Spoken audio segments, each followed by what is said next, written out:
G'day everyone, it's David here. Few deliveries in the last few days. And one of them, like lightning speed. I'll get into that in a second. I've got another sticker as well. So let's get that up on the door. It's from Chris Fredder's Backyard Stock Cars. What a cool little animated 917 Porsche. Awesome, mate. Thank you, Chris. Awesome. All right, I'm going to put that up on the door.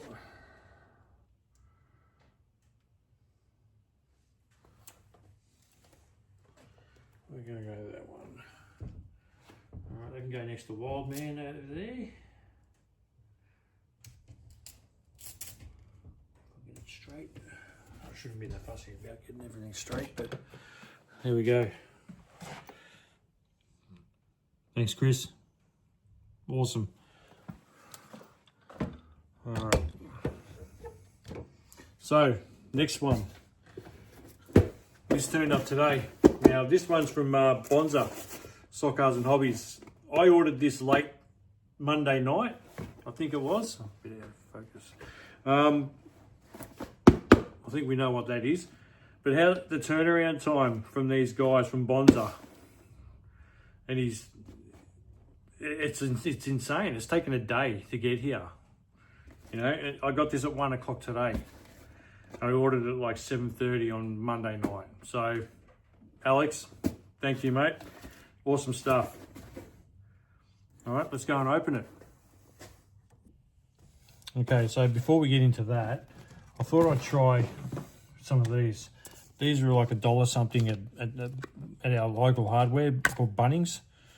I've already opened it up. I can't see it lasting long, but or being better than the masking tape. It's a bit weird. It's sticky, but there's a bit peeled here, and I'm not sure exactly what that's about, but it's still tacky. So I'll give them a go. I'll cheat. I brought 2 of them. See what happens. I'm seeing them everywhere, like up in watching the relay slot nationals the weekend just gone, and they were everywhere. And also a big congrats to the guys up there. They ran a great event. It shows the slots, and also to Dave Church's winning the GT class, podium in the LMP class, LMP1 or GT1. Awesome effort, mate. You know, you've been doing the hobby not even 2 years, and you're kicking goals, mate. So well done. And Dave Church's. All right, let's open it. I've got such a pile behind this camera of stuff with no idea.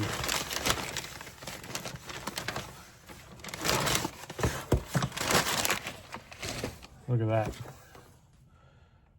Now, I'd been procrastinating about this for months, and then I missed out on the first lot, and then the second lot come in. I had it on pre-order, and I said, look, let's not worry. I'm not going to worry about it. Let's leave it be. And then a few guys picked one up on Saturday night from Alex's, and then I thought, oh, I was, FOMO again. So I sort of, no, all right. I said I'll order one, and here it is. But as I said, that turnaround time. I mean, yeah, it was express post. It cost a little bit more, but wow, a day. It's just mind blown. Let's get it out, have a look.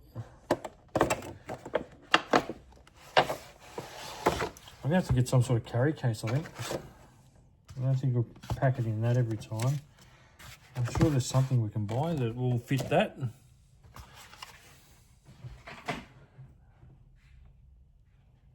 So cool. It just looks awesome. What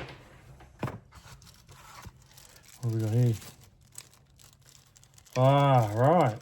So, is that a spare? It's a longer trigger. Wow. I didn't know that. I didn't know that came with a longer trigger. So you got your banana plugs, which I'll be trimming them off shortly. to run the plug. I went and picked up a plug today. I've got the plug for it for our setups here in Australia. I think I think down in Victoria here, I think we're the only ones who sort of use this type of setup. I'm not sure where everyone else uses this type of plug. I went for the clear because I've always liked the clear, and it's softer because the black ones I got on the other DS controllers are very hard, and it's so hard to get them on. So I went clear because it's going with the clear theme. Got my old Palmer. This old Palmer I've had for probably over 20 years now. Still works well, and my dad loves to use this one. It's got a brake pot, and that's it. You can turn the brakes down a bit, so when you're powering along the straight, you don't get that lock-up shuttering or whatever. So yeah, and that's got the clear one as well. Still going strong, that one. But yeah, this was more like a want rather than a need. My old DeFalco, which I've got to get some tape for, the new one. This is my old DeFalco. It's a DD303. And it's got interchangeable plates, or resistor packs, I should say. And this is really, I've had a lot of use out of this one. This is when I used to race 124 stuff, and we used to travel. And it's got the bypass on, so that might have been an issue.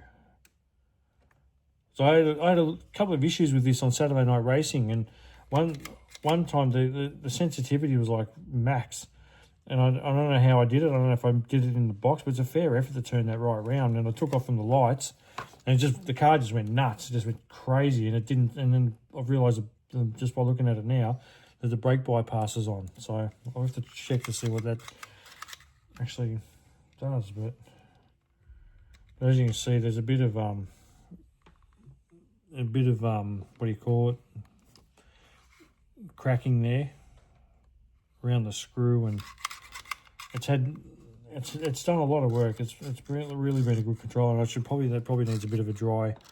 It's a bit dry. It needs a bit of voodoo on that as well. But I've got the tennis racket grip handle. So one thing I've noticed is this is longer. This handle's longer, and I think that feels a lot better because your hand completely covers it. Whereas this one, when you've got your hand on your finger on the trigger, your hand is on the, like at the bottom there, not sitting flush. You got to move your hand up, but then your finger hits the trigger. So that's another thing with the DS. It's perfectly fit. So that's another win. But yeah, the good old DeFalco, I'll probably still use it because when you get your voltage down, there's a few times when we race cars that are like super quick, and 9 volts and 8 volts is just too much on a tight track. So we drop the volts, and then when the volts are lower than 8 on this one, on the new DS, it doesn't like it. And I'll put that on the pile at the back there. Also, while I'm at it, I picked up some looks like glue, some machine oil. I was running low, and it was like $5 at a $2 shop. Makes sense, doesn't it? And some tubs. These are going to go in the driver stations for the tapes and what have you. And you got your lane marking tapes for your cars. They'll go on there if you want to sit a car in there or something. So you can take 2 cars to your driver station if you're doing some testing. All right, so let's wire this up and see how it goes. Okay, so I paused it then because I didn't want you to sit through chopping the plugs off and wiring up. So all done. That's all neat and tidy, I think. How's a braided cord? It's amazing. There's also, I forgot about Old Faithful here. This is a Professor motor. I forget what number it is. It's PMTR 2112. I don't know, I can't remember. It's got the sensitivity and a brake as well. So that's another one. That's a underrated controller. I keep forgetting to use this. Club racing, perfect. I should have taken this one. This one needs a little bit of voodoo on it as well. but you can still, how smooth it is. I think I just saw the part number in there. No, it's just Professor Motor. 2005. Like seriously, 20 years ago. All right, so the plug's on. Let's go over and give it a check and see how we go. It's so you got gas, very American. So you got your curve, which is at the moment 100. Curve is like your sensitivity switch, dial, potentiometer, whichever you want to call it. Aggressive will change how aggressive it comes on, your power. So you can have full power. As soon as you hit the trigger, the car will launch, but you can tone it down as to where it's going to come on through the range of the trigger. So it's sort of like a mix of sensitivity there, but you can dial it down, fine tune it. Dynamic braking, I have no idea what that is. I really haven't found much online about it either. So I'm going to add that on 50. I assume that's 50%. And then you got your brake, which I normally run about 3/4, depending on the car again as well. So, all right, let's go over to the track, plug it in, and see what we do. It's all my stuff falling down. Also, with an update on the garage, at work they've refurbished and renovated all the art department. So they got rid of all these carpet tiles they were throwing out. So I've grabbed them all and put some there. And I've got my other rubber mats running right down the side there. So it's actually quite nice in here now. Feels a bit more cozy, which is good. I wonder if my NSR is going to drive under that. It should. Let's see what happens.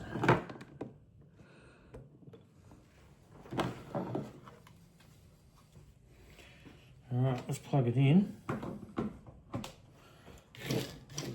Okay, so I've got aggressive on 70, neutral. You've got neutral, so that's in between, so you can have low and high. Okay, and I've got curve at 100%, so that's going to be like, you see how quick it takes off. I think it'll be better if I put it up here. It's not going to work like that.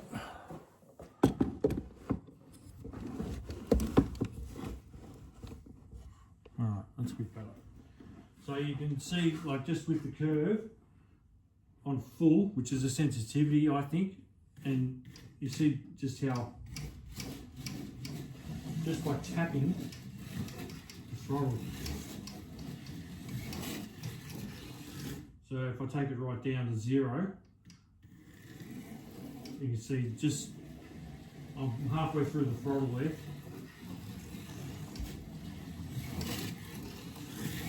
And it's just dialed it right down. So now the sensitivity is right off. So if I go and put to low, you see how smoothly the power comes on. Like I'm at full throttle there. I hope you can see that. It's so much like the delivery, the power delivery. If I go 100%, the power, see that? It's just the power in the mid-range just goes. So you can accelerate with the trigger slowly, but as soon as you squeeze harder, it launches. As you see, it's like kicking the back end out. It's also handy to know that this looks a little bit different than the ones I've seen earlier. Maybe this is it's the PHN-1, but the switches for the power delivery, there's maximum and reduced, and then there's 124 and 132. Just in there, you can see the little slide switches. There's a different setup on what I've seen previously from memory, but how nice does that look though? That's sensational. And just on your other side here, you've got your this is number 002. Interesting. I wonder who got 007. No, just joking. Silly joke. And your fuses there, which I hope I'll never have to change. And your throttle adjuster as well. The little screw there. I'm not sure if that's set in place where it is and it's right. I don't know. As for the trigger, it feels okay, but I might try the other one. It's a little bit longer, but it feels okay. So, as I said, dynamic braking, I have no idea what it does. I've got nothing.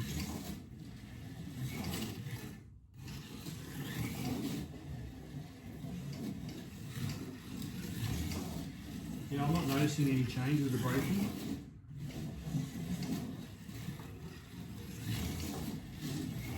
So someone out there knows exactly what it's about. I've done a little bit of research and really couldn't make out what it does. So, you know, I'm not that smart, so, but these tyres are really clean. Track hasn't been used since the weekend.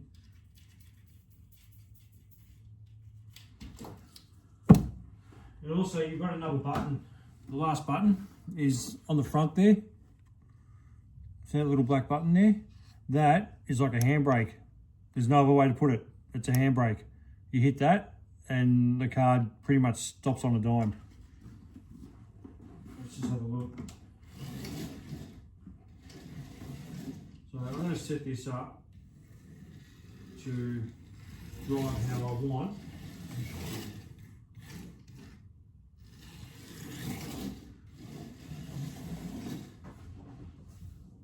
And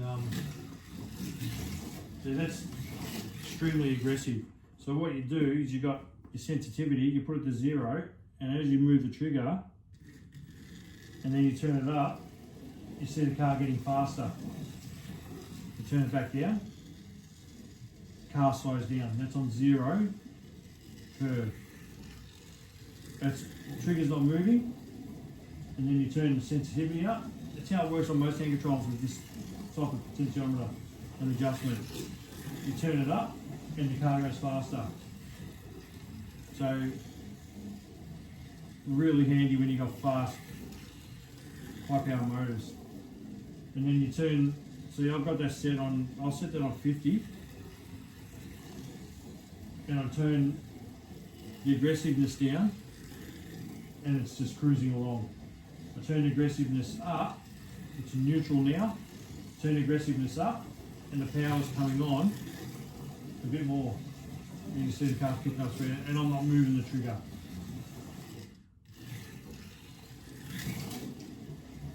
So let's turn the brake off. Dynamic braking on 0 because I'm not sure what it does and I wish I did, I could explain it. So as you can see the car just rolls on. I'll just step back a bit. I've got no brakes on. You can see the car rolling. Now I'll hit the button and it pretty much handbrake stop. I'll do that again. I've got no brakes. Stops like a handbrake. Unreal. So I'll put the brake back to where I want it. I'm just going to put the dynamic braking on 50. And then I'm going to do some more research on it. But yeah, that's about it. That's that one.